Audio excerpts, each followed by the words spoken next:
So we've looked at Titus, and we're looking as an introduction, and we looked at the qualifications of eldership. And if you're going to be a pastor or a leader, you need the character of a Christian, first of all. Secondly, in Titus chapter 1 verse 10 onwards, we're looking at heresy and the role of heresy in the church. So verse 10, for there are many who are insubordinate, empty talkers and deceivers, especially those of the circumcision party. They must be silenced, since they are upsetting all families by teaching for shameful gain what they ought not to teach. One of the Cretans, a prophet of their own, said, Cretans were always liars, evil beasts, lazy gluttons. This testimony is true, therefore rebuke them sharply, that they may be sound in the faith, not devoting themselves to Jewish myths and the commands of people who turn away from the truth. To the pure all things are pure, but to the defiled and unbelieving nothing is pure, but both their minds and their conscience are defiled. They profess to know God, but they deny him by their works. They are detestable, disobedient, unfit for any good work. But here it's talking about a mass of people who were just rebelling against God, and that there's a mass of errors running around in the church. Now, the problem here is ethical. These people are not being ethical, they are not being godly, yeah? There are going to be leaders within the church, and there are leaders now. There are evangelical leaders that are saying that certain ways of having sex outside marriage, in the biblical sense, is okay. I'm not going to name names, but you know what the general culture is saying today, that it's okay. Certain new types of marriage, new types of sexual conduct are okay. Well, that's what was happening in Titus' time. People were sensual and immoral in the church, living, saying they're Christians, but denying it by their life. And so you're going to find within the West a mass of Christians who follow the secular culture, the secular drum, and follow whatever sexual immorality is said to be normal and fine, whatever ethics the secular world says is normal and fine. You're going to find a mass of church leaders in the major denominations and in evangelicalism who will say it's all okay. What the secular people are saying is fine, we should adopt it as well. We need to make the Bible up to date. So we believe that we're married by Adam and Eve, yeah? We have an Adam and Eve kind of marriage. Well, you know what I mean. I'm not going to say anything else, because you know what people are like. There's only one way of marriage. There's only one way of living the Christian life, and that is to have sex inside marriage, and to live in a pure way, the way the Word of God wants us. The point is this, is that as the end times come, as time goes on, more and more of the church is going to be a form of godliness but deny the power. It's going to seem spiritual. They're going to wrap it up in spiritual terms. They're going to wrap it up in biblical terms, but when you strip it away, they're just following what the immorality of the world is doing. What God calls evil, the world is doing, and that the church adopts what the evil of the world is doing but dresses it up in evangelical language. And that is already happening. Some of the big names in evangelicalism in America and the UK, I'll say things that not on the ethical plane but just on a theological plane. There are major theologians in America and the UK that said hell is not biblical, that Jesus dying on a cross and punished for our sin is not biblical. This is heresy. This is damnable heresy. And yet big evangelical leaders have said this stuff. Now, quantify that on ethics. If that's happening on a theological basis, just think what's happening in the area of ethics. Things are being turned upside down in the church. And so you mustn't be alarmed. Don't be alarmed. If you see this, this is going to happen. It's going to increase. You're going to see vast hordes of Christians capitulating to secular culture. You're going to see big names in major denominations follow the evil that is going on. And you mustn't be alarmed. You mustn't be shocked.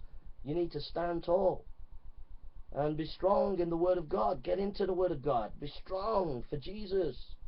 Yeah?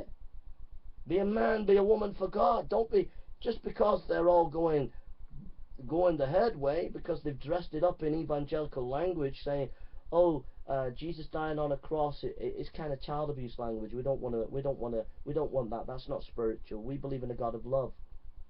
They're just dressing it up and trying to pull out, but trying to dampen down the word of God. And when they say, oh, there's not just one way type of marriage. We can have different types of marriage. We can have different types of relationship.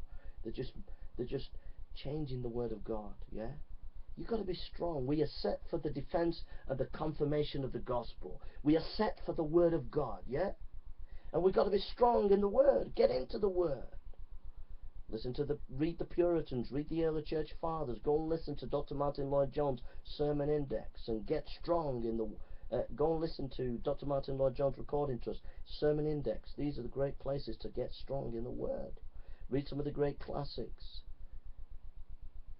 Don't capitulate, and don't be shocked at the decline of godliness within the church. It's increasingly declining in spirituality and godliness. It's increasingly becoming more and more worldly and apostate. More of the bigger names are going to come and follow immorality and damnable heresies more and more as time goes on. It's going to get worse. We've already got an archbishop who doesn't know his left leg from his right leg theologically. We've had many archbishops that do not really understand decent theology, biblical theology. In the Baptist and Methodist denominations, they are poorly served. They do not have strong top leadership that is strong in the word and biblical. They do not. I'm not criticizing them, it's just a fact. They do not. And the same in America and the same around Europe today. There is weak leadership within the major denominations. They are not strong on the word. They are not strong on the biblical basic doctrines and foundations of the word of God. They are not. And when they collapse, when they follow the culture of the day, don't you collapse. Don't you buckle under. Don't you break down. Don't you follow the way they are going. Just because they're big names, just because they're an archbishop, just because they're a bishop, just because they're the top person in the Baptist or the top person in the Methodist. Doesn't matter if the top person in the Methodist or in the Baptist or in the Anglican Church. It doesn't matter what they say. They are not the Word of God. This is the Word of God. If this Bible teaches something and your archbishop says something but it's not biblical, then you don't follow the archbishop, you follow the Bible. If the top person in Methodism says it's okay to do this, that and the other and it's not in the Bible, you don't follow them, you follow the Bible. If someone in the Baptist denomination, top person, says it's okay to believe this or believe that, but it's not in the Bible, don't follow them, you follow the Bible. This is the Word of God. It's not changed, it's eternal. And it's powerful, and it's quick, and it's mighty, and it's glorious, it's great. Why? Because it points to Jesus. It gives us the teaching of Jesus Christ. So heresy is coming more and more. It's going to especially impact in ethics. You're going to see a big sea change in the church and the evangelicalism in the area of ethics. They're all going to live immoral lives, but dress it up as if it's godly. It's godly to do what they're doing. And they're going to turn around and say that you are intolerant because you want to live a holy life, because you believe in holiness, because you believe in purity, because you believe that Christian life, the Christian life should be done according to the Word of God. They're going to call you narrow-minded, bigoted, and they're going to tell you that you should get out of the church because you are not being Christian. But in truth, what they have done, they have not listened to the Word of God. They're inventing ethics from culture, and they're imposing it on the church, and it has no authority because it's not based on the pure Word of God. And unless an ethic is based on the pure Word of God, you must not follow it. So these ethics that they're going to push are going to have big names behind it, big evangelical leaders, big-time archbishops, and all the rest of it. So what? God isn't impressed by that. He's not bothered what they say. He doesn't care what they think. He cares that you obey His Word. So you have to obey the Bible, obey the Word of God. Not obey men, but the Word of God. Obey the Word of God. But the heresy is coming more and more, especially in the area of ethics. And we're going to see more and more big name leaders come out of evangelicalism and join the ranks of these people who are into modern ideas about ethics, modern ways of thinking. That's nothing to do with the Bible. But they're going to trick you because they're going to talk Bible. They're going to dress it up in Bible language. They're going to say it's okay to have sex in this way or that way.